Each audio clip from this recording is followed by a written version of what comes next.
আসসালামু আলাইকুম সবাইকে। প্রফেসর স্বামী গল্পের 39 নম্বর পার্ট। তো বেশি কথা না বলে চলুন গল্প শুরু করা যাক। ওই সেমরি চুপ, এটা আমাদের এলাকা। কি ভেবেছিস সিনেমার মতো তুই চেঁচাবি আর তোর হিরো সুপারম্যান উড়ে এসে তোকে আমাদের হাত থেকে বাঁচাবে? আনিকা বলল, হ্যাঁ বাঁচাবে, কারণ সিনেমার মতো মেয়েটার হিরো এসে হাজির। আই থিঙ্ক সিনেমার নায়কদের থেকেও ফার্স্ট এসেছে। I am right blind stupid boy. পেছন থেকে শক্তপোক্ত ভারীকে পুরুষালী কণ্ঠস্বর কর্ণগোচর হতে ছেলে দুজন তড়িৎ ঘাড় ঘুরিয়ে তাকালো। চেনা পরিচিত স্বর কর্ণকোহরে পৌঁছাতেই আনিকার দৃষ্টি তাক করলো সেথায়। আইমান চল শক্ত করে কাটকাট হয়ে ছেলে দুজনের দিকে অগ্নিদৃষ্টি নিক্ষেপ করে দাঁড়িয়ে আছে। আইমানকে দেখে আনিকার চোখ দুটো উজ্জ্বল হয়ে উঠলো। ঠোঁটের কোণে ধরা দিল কিঞ্চিত মুচকি হাসি। আর কোনো ভয় নেই, আনিকার ভরসাযোগ্য অসভ্য বহে আসামি এসে পড়েছে। ব্যস্ত পায়ে এগিয়ে এলো আইমান। আইমানকে দেখে দুজন ছেলের মধ্যে একজন ছেলের চেহারা রক্তশূন্য ফ্যাকাশে হয়ে গিয়েছে। আইমানের চক্ষুজোড়া স্থির অন্য ছেলেটির হাতের উপর। ছেলেটি আনিকার ওড়না ধরে দাম্ভিক সহিত এখন ওঠায় দাঁড়িয়ে। ভীতিকর ছেলেটি তুরন্ত অপর ছেলের হাত থেকে আনিকার ওড়না ছাড়িয়ে দিল। মরুভূমির ন্যায় গলাটা শুকিয়ে গিয়েছে। ভয় পাওয়া ছেলেটি দ্রুত এসে আইমানের পা জড়িয়ে ধরলো। ব্যগ্রতার সমেত অনুরোধ করলো, ভাই মাফ করে দেন, আমি জানতাম না এই মেয়েটা আপনার গার্লফ্রেন্ড, এবারের মতো মাফ করে দেন ভাই। আইমান সজোরে লাথি বসালো ছেলেটির বুকের উপর। দুপা এগিয়ে গিয়ে আনিকার পাশে দাঁড়ানো ছেলেটির শার্টের কলার ধরে হুঙ্কার ছেড়ে চিৎকার করে বলল, জাউরার বাচ্চা, কার ওড়না ধরার স্পর্ধা করেছিস জানিস? বলে ঘুষি মারলো ছেলেটির মুখ বরাবর। ছেলেটি ব্যথায় চোখ বুজে আহ শব্দ তুললো। লাথি খাওয়া ছেলেটি উঠে এসে আইমানের কাছ থেকে অপর লোকটিকে ছাড়াতে ছাড়াতে বলল, ভাই খুদার কসম, আমরা জানতাম না মেয়েটা আপনার, জানলে ওর ধারে কাছেও ঘেসতাম না, উল্টো কেউ ঘেসলে তার খবর করে ছাড়তাম, ভাই দয়া করে ক্ষমা করে দেন। আইমান ধাক্কা দিয়ে ছেলেটাকে ছেড়ে দিল। রক্তিম চোখে চেয়ে চিবিয়ে চিবিয়ে বলল, সে সরি হার, ভাবি হয় তোদের, এই মেয়ে বললে এই পরের দিন থেকে কানে শুনতে পাবি না। আর হ্যাঁ, পায়ে টাচ করবি না, জুতো ছুঁয়ে ক্ষমা চাইবি। আই রিপিট, ওর শরীরে টাচ করা যাবে না। ছেলে দুজন কোনো কিছু না ভেবে তাই করলো। আনিকা কোনো প্রত্যুত্তর করলো না। আইমান বলল, তোদের ব্যাড লাক, আমার ডার্লিং তোকে ক্ষমা করতে চাইছে না মেবি, এবার তোদের হাত ভাঙার জন্য প্রস্তুত হ। ছেলে দুজন অসহায় মুখ ভঙ্গিতে কাতর গলায় আর্জি জানায় আনিকার নিকট, ভাবি প্লিজ আমাদের ক্ষমা করে দিন, শুধু আপনাকে কেন, আজ থেকে এই কলেজের আর কোনো মেয়েকে আমরা বিরক্ত করব না। এবার আনিকা মুখ খুললো, গম্ভীর কণ্ঠে বলল, আচ্ছা ঠিক আছে। ছেলে দুজন দৌড়ে এসে সামনে থেকে চলে গেল। যে ছেলেটি আনিকার ওড়না ধরেছিল সেই ছেলেটি অপর ছেলেটাকে প্রশ্ন করলো, ওটা কে রে? অপর ছেলেটি বলল, রাশেদ শিকদারের ছোট ছেলে, ওই যে গুলটের মেয়ের সাথে মদখোর ভাতিজার বিয়ে দিয়েছে, আবার ভরা ক্যাম্পে একজন ছেলেকে পিটিয়েছিল, এই সেই আইমান শিকদার। সেদিন মাস্ক পরা ছিল বলে হয়তো চিনতে পারিসনি। অপর ছেলেটি বলল, ওহ বড্ড বাঁচা বেঁচে গিয়েছি, আমার নাকের হাড্ডিটা বোধহয় আস্ত নেই। আর এদিকে আইমান উতলা হয়ে রাস্তার মধ্যে আনিকাকে জড়িয়ে ধরে ক্লিপ দিয়ে বাঁধা ঘন কালো চুলে একের পর এক চুমু খেয়ে উদ্বিগ্ন সমেত জানতে চাইলো, তুমি কি ঠিক আছো? আনিকা বলল, হ্যাঁ ছাড়ুন, আমরা রাস্তায় আছি।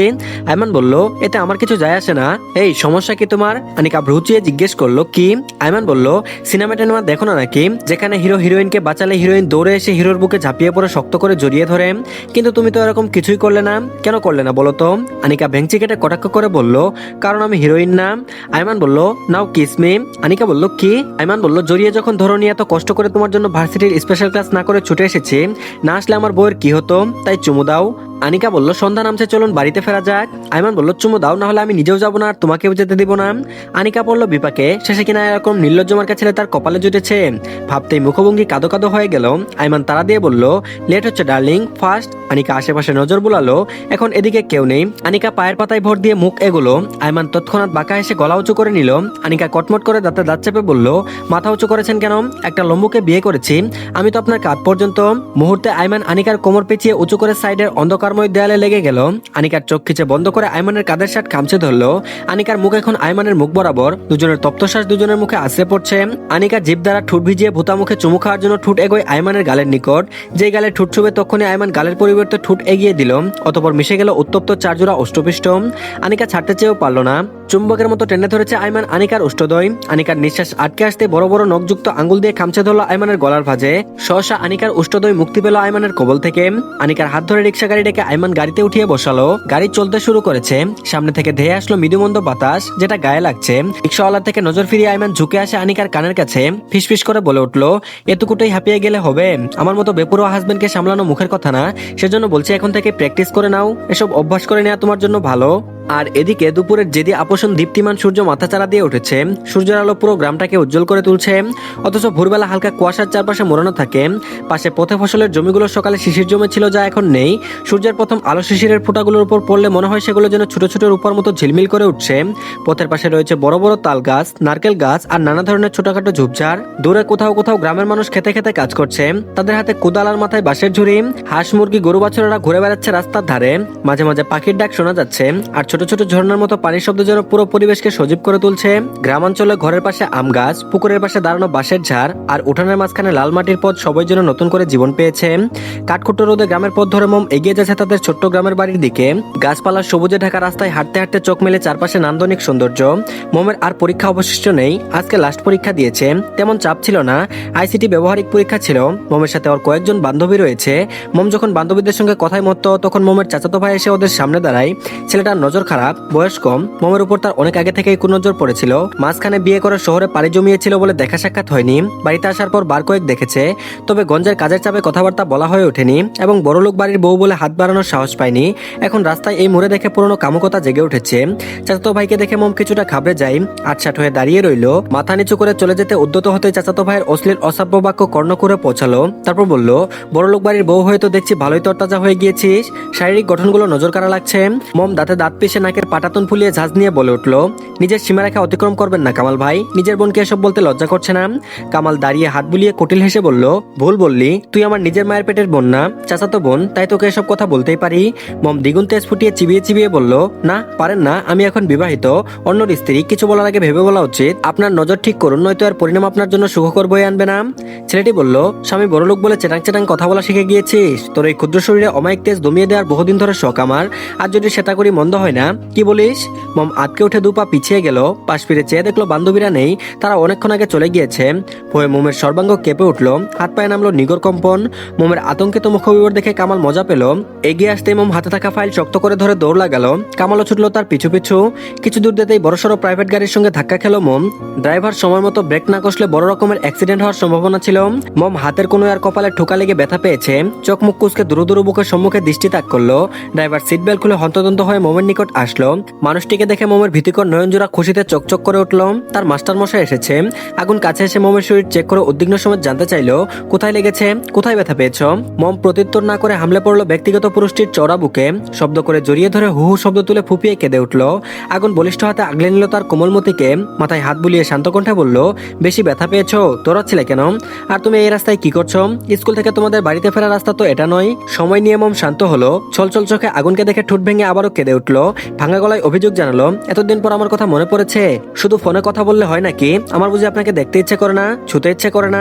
আগুন কণ্ঠে কঠিনতা এনে বলল, আমি তোমাকে যেটা জিজ্ঞেস করেছি তার উত্তর দাও। মম বলল, পরীক্ষা শেষে বান্ধবীদের সঙ্গে নদীর তীরে ঘুরতে গিয়েছিলাম, ফিরে আসার সময় কামাল ভাই পথ রোধ করে দাঁড়াই, বাজে কথা বলে, সেজন্য ওনার থেকে পালিয়ে এদিকে রাস্তায় ঢুকে পড়েছি। আগুন ভ্রু চেয়ে জিজ্ঞেস করলো, কামালকে? মম বলল, আমার চাচাতো ভাই। ওদের কথার মাঝে কামাল সামনে এসে দাঁড়ায়। মম আঙুল উঁচিয়ে তাকে দেখাই। আগুন চোয়াল শক্ত করে কঠিন দৃষ্টি নিক্ষেপ করলো তার উপর। শৈলপ্রান্ত গুটানো, চাউনি তির্যক, কোনটায় শীতলক্ষা স্রোত বয়ে গেল। নীরবে নিবৃত্তে হুমকি স্বরূপ জানালো, নিজের ভালো চাও তো এক্ষুনি আমার সামনে থেকে চলে যাও। কামাল শুকনো রূপ গিলল, ব্যস্ত কদমে নিজের গন্তব্যে প্রস্থান করলো। আর এদিকে আগুনকে নিয়ে যখন মম তাদের গ্রামের বাড়ির উঠোনে এসে পৌঁছায়, তখন খলিল আগুনকে দেখে হতবাক হয়ে যান। পরপরই ওদের হাসি ফুটিয়ে চন্মনে কণ্ঠে বললেন, আগুন বাবা, আজকে আসবে ভাবতে পারিনি, তা এবার কিছুদিন থাকবে তো? আগুন মুচকে এসে জবাব দিল, না এবারও সম্ভব না, তবে রাতে থাকবো, সকালে মমকে নিয়ে ঢাকার উদ্দেশ্যে রওনা হব। খলিল এতটুকুতেই খুশি হলেন। আগুনকে নিয়ে মম ঘরে চলে গেল। খলিল স্ত্রীকে জামাই এসেছে খবরটা দিতে চলে যান। আতিফা চটজলদি লেবুর শরবত বানাতে ব্যস্ত হয়ে পড়লেন। খলিল স্ত্রীকে বলে বাজারে ব্যাগ নিয়ে বেরিয়ে পড়লেন। সেবার তাড়াহুড়ায় তেমন খাতির যত্ন করতে পারেননি। রাতে যখন থাকবে বলেছে তখন হাতে অনেকটা সময় আছে, জামাই আদর করার জন্য অনেকটা সময় বাকি আছে, সেটা হাতছাড়া করলে হবে? আর এদিকে বিকেলের চনমনে চিত্তের সময়টাতে আইমান ও আনিকা শহরের একটি পার্কে হাত ধরে হাঁটছে। আনিকা অবশ্য হাত ধরতে দিতে নারাজ, কিন্তু আইমান জবরদস্তি করে হাত ধরে রেখেছে। আনিকার নাকি সকলের সামনে হাত ধরে হাঁটতে অস্বস্তি লাগছে। আইমান তার কথায় পাত্তা দিল না। ঘুরতে এসে আনিকার ভালোই লাগছে। সূর্য তখন ডুবে আসছিল আর পার্কের চারপাশে একটি সোনালী আলো ছড়িয়ে পড়েছিল। আনিকার হাসি মুখ দেখে আইমানের হৃদয় ধরপড় করতে লাগলো। আইমান হঠাৎ বলে উঠল, আনিকা তুমি জানো, তুমি যখন হাসো তখন পুরো পৃথিবী উজ্জ্বল হয়ে ওঠে, কিন্তু আমার সঙ্গে কথা বলার সময় মুখটা অমন পানসুটে করে রাখো কেন? তোমাকে আমি সত্যিই বুঝতে পারছি না। আনিকা ঠোঁট চেপে কিঞ্চিত হাসলো, লজ্জা পেয়ে নিচে তাকালো, কিছু বলল না, কিন্তু আইমান তাকে আস্তে করে নিজের দিকে ঘুরিয়ে বলল, আরো বেশি হাসো, কারণ আমি তোমার হাসিতে একেবারে মুগ্ধ। আইমানের এই কথায় আনিকার চোখে আনন্দের ছাপ পড়লো। অজান্তেই অক্ষিপটে জলে ভরে উঠলো। আইমান পুনরায় একই ভঙ্গিতে শ্লেষস্বরে বলল, তুমি সত্যিই চাঞ্চলতা মিষ্টি এক কিশোরী। বাক্যর ইতি টেনে আইমান ধরে রাখা আনিকার হাত জোড়াতে ঠোঁট ছোঁয়ালো, যেন একটি নীরব চুমুর প্রস্তাব। আনিকা আনিকা শিহরিত হয়ে পড়লো, কিন্তু সে থামলো না। আনিকার চোখের দিকে গভীরভাবে তাকিয়ে বলল, পড়াশোনার চাপে সপ্তাহখানেকের মতো সময় তোমার সাথে দেখা করার সুযোগ হয়ে ওঠেনি, ক্যারিয়ারের দিকে নজর দিতে হয়েছে, তাই পিছু হাঁটতে পারিনি। ভীষণ মিস করছিলাম তোমাকে, হয়তো আমার কথা তোমার স্মরণ হয়নি, বাট ট্রাস্ট মি জান, I seriously miss you so much. Anika হাত ছাড়িয়ে নেই, আয়মানের বাহুতে আঁকড়ে ধরে চোখে চোখ মিলিয়ে সুগভীর স্পষ্ট দৃষ্টি নিবদ্ধ করলো। মুচকি এসে পিভট ঠোঁট নেড়ে নেড়ে বলল, মুখে স্বীকার করলে কি প্রমাণিত হয় যে কেউ কাউকে মিস করছিল? মোটেই না। কিছু মানুষ আছে আর যারা সঠিকভাবে নিজেদের অনুভূতি প্রকাশ করতে সক্ষম হয় না, হয়তো আমি সেই সকল মানুষদের কাতারে। আইমান বলল, তুমি আমাকে মিস করেছিলে? আনিকা নিরুত্তর, লম্বা শ্বাস টেনে চুপচাপ হাঁটছে। একটা সিমেন্টের তৈরি বেঞ্চে গিয়ে বসে পড়লো। আশেপাশে কয়েক জোড়া কাপড় নজরে আসছে, তারা নিজেদের মতো প্রিয়জনকে নিয়ে সময় কাটাতে ব্যস্ত। আইমান এসে আনিকার পাশে বসলো। দুজনের মাঝে পিনপতন নীরবতা। নীরবতা ভেঙে আইমান আচমকা আবদার ছুড়ল, একটা গুরুত্বপূর্ণ কাজ ছিল, তুমি কি অনুমতি দেবে? আনিকা বলল, কিসের জন্য? আইমান আনিকা ঠোঁটে আঙুল ছুঁয়ে দিল। বুঝতে পেরে আনিকা মৃদু কেঁপে উঠল, গলাটা শুকিয়ে আসছে, হৃদয় তখন প্রচন্ড গতিতে ধরফর করছে। সে চোখ বুজে মাথা নাড়ালো। সম্মতি পেয়ে আইমান হেসে তাকে কাছে টেনে নিয়ে আসলো। ক্ষণিকের সময়ে আনিকার ওষ্ঠদয়ে নিজের ঠোঁট স্পর্শ করলো। সেখানে সৃষ্টি হলো এক অসাধারণ উষ্ঠচুম্বন মুহূর্ত, যা আনিকাকে আইমানের পাগলামতে তীব্র আকর্ষণ করে। তাদের চারপাশ যেন থেমে গিয়েছে, আর সবকিছু ধূসর হয়ে ধরা দিচ্ছে।